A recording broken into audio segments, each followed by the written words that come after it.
Allah membangun komunikasinya yang khas dengan manusia, dan komunikasi Allah itu yakni komunikasi kasih. Allah mengajarkan kepada kita, hendaknya kita mengasihi sesama, sebagaimana Allah sendiri telah mengasihi kita manusia.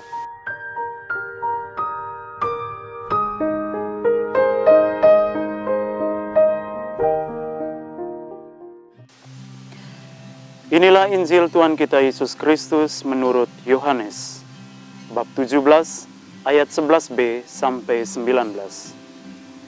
Dalam perjamuan malam terakhir, Yesus menengadah ke langit dan berdoa bagi semua murid-Nya. Ya Bapa yang kudus, peliharalah mereka dalam nama-Mu, yaitu nama-Mu yang telah Engkau berikan kepadaku, supaya mereka menjadi satu sama seperti kita. Selama aku bersama mereka, aku memelihara mereka dalam nama-Mu, yaitu nama-Mu yang telah Engkau berikan kepadaku. Aku telah menjaga mereka, dan tidak seorang pun dari mereka yang binasa, selain daripada dia yang telah ditentukan untuk binasa, supaya genaplah yang tertulis dalam kitab suci. Tetapi sekarang aku datang kepadamu. Aku mengatakan semuanya ini, sementara aku masih ada di dalam dunia, supaya penuhlah sukacitaku di dalam diri mereka. Aku telah memberikan firman-Mu kepada mereka, dan dunia membenci mereka, karena mereka bukan dari dunia, sama seperti aku bukan dari dunia. Aku tidak meminta supaya Engkau mengambil mereka dari dunia, tetapi supaya Engkau melindungi mereka dari yang jahat. Mereka bukan dari dunia, sama seperti aku bukan dari dunia. Kuduskanlah mereka dalam kebenaran. Firman-Mu adalah kebenaran. Sama seperti Engkau telah mengutus aku ke dalam dunia, demikian pula aku telah mengutus mereka ke dalam dunia. Dan aku menguduskan diriku bagi mereka, supaya mereka pun dikuduskan dalam kebenaran. Demikianlah Injil Tuhan. Terpujilah Kristus.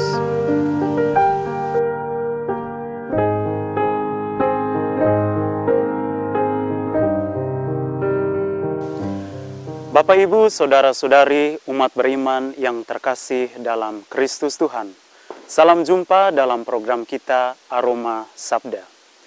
Kita sekalian tentu menyadari bahwa komunikasi adalah salah satu kunci yang menentukan keberhasilan atau kegagalan di dalam membangun relasi dengan sesama kita. Kita jumpai dalam kehidupan, ada begitu banyak orang yang mengalami kerenggangan atau keretakan di dalam relasinya dengan sesama karena gagal membangun suatu komunikasi yang baik. Ada pula yang berhasil membangun komunikasinya dengan sesama, sehingga ia menemukan banyak teman, menemukan kedamaian dan sukacita dalam kebersamaannya dengan sesama yang ia jumpai. Umat beriman yang terkasih di dalam Kristus Tuhan, hari ini gereja merayakan Hari Komunikasi Sosial Sedunia. Gereja mengajak kita untuk melihat betapa pentingnya membangun komunikasi yang baik, membangun komunikasi yang membawa damai sejahtera, sukacita, dan keselamatan kepada semua orang yang kita jumpai.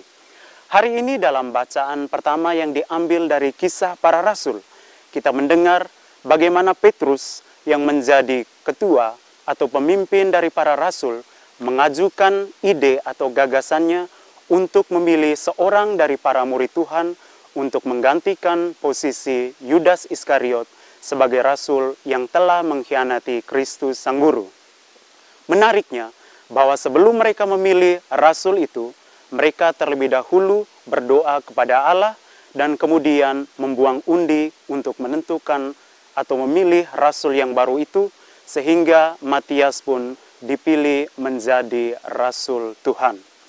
Hal yang perlu kita pelajari, yakni para rasul atau para murid Tuhan ini, ketika menghadapi persoalan dalam hidup, mereka membangun komunikasi yang baik, yakni dengan memohon tuntunan dari Allah sendiri, serta berkomunikasi dengan sesama murid Kristus di sekitar mereka. Sehingga komunikasi yang terjadi ada dalam dua bentuk. yakni komunikasi vertikal antara manusia dengan Allah atau para murid dengan Bapa di surga, dan komunikasi horizontal yang terjadi di antara para murid Tuhan ini. Bacaan kedua yang diambil dari surat pertama Rasul Yohanes. Sang Rasul berkata bahwa Allah mengasihi manusia, sehingga kita manusia pun dituntut untuk mengasihi sesama kita. Allah membangun komunikasinya yang khas dengan manusia, dan komunikasi Allah itu yakni komunikasi kasih. Allah mengajarkan kepada kita, hendaknya kita mengasihi sesama, sebagaimana Allah sendiri telah mengasihi kita manusia. Di sini Allah mengajarkan bahwa komunikasi yang sejati adalah komunikasi kasih, yakni komunikasi yang dapat membawa damai sejahtera, sukacita, dan keselamatan bukan saja kepada diri kita sendiri, tetapi juga kepada semua orang yang ada di sekitar kita, serta mereka yang kita jumpai dimanapun kita berada. Dan komunikasi kasih Allah itu telah diteladankan oleh guru kita, Yesus Kristus, yang hari ini dalam Injil Yohanes mendoakan para muridnya. Yesus tahu bahwa sebentar lagi ia akan kembali kepada Bapanya di surga, sehingga ia mendoakan para muridnya kepada Bapa agar mereka diluputkan dari mara bahaya. Disinilah letak komunikasi yang menyelamatkan itu, ketika kita saling mengasihi, ketika kita saling mendukung dan mendoakan satu sama lain. Bapak, Ibu, saudara-saudari umat beriman yang terkasih di dalam Kristus Tuhan. Saat ini dunia sedang dilanda oleh pandemi COVID-19. Banyak orang yang tidak dapat berjumpa dengan anggota keluarganya, berjumpa dengan kenalan atau handai tolannya karena terpisah oleh jarak. Dan mereka tentu tidak dapat bertemu secara langsung ataupun secara fisik. Dan saat ini, satu-satunya platform yang digunakan oleh orang untuk berkomunikasi atau menjalin relasi dengan orang-orang tercinta, yakni menggunakan sarana media sosial. Melalui media sosial, kita melihat bagaimana orang dapat melepaskan kerinduan dan berkomunikasi dengan orang-orang tercinta, walaupun hanya melalui dunia maya. Akan tetapi juga, di satu sisi kita melihat bahwa saat ini melalui media sosial, kita dapat dengan mudah menemukan ujaran-ujaran kebencian ataupun pesan-pesan yang sama sekali tidak mendatangkan damai dan sukacita kepada semua orang. Kita sekalian sebagai murid Kristus pada saat ini diundang untuk menjadi pribadi-pribadi yang mampu membawa damai dan sukacita kepada orang melalui sarana media sosial yang kita gunakan, entah itu Facebook, WhatsApp, Instagram, YouTube, dan sebagainya. Hendaknya sarana-sarana media sosial ini menjadi sarana pewartaan untuk memuliakan Tuhan dan menghadirkan keselamatan kepada semua orang yang kita jumpai. Sembari bermenung, marilah kita berdoa bersama, memohon bantuan dan tuntunan Tuhan, agar Tuhan menurunkan Roh Kudus-Nya dan membuat kita menjadi bijak dalam bermedia sosial, dalam membangun komunikasi dengan sesama yang kita jumpai. Mari kita hening sejenak dan mengarahkan hati untuk berdoa. Marilah kita berdoa. Dalam nama Bapa dan Putra dan Roh Kudus. Amin. Allah Bapa dalam surga, puji dan syukur kami haturkan kepadamu untuk rahmat kehidupan yang masih kami rasakan hingga saat ini. Kami berterima kasih karena Engkau senantiasa memperkenankan kami untuk berjumpa dengan sesama yang kami cintai, walaupun pada saat ini kami masih menghadapi masa-masa sulit pandemi COVID-19.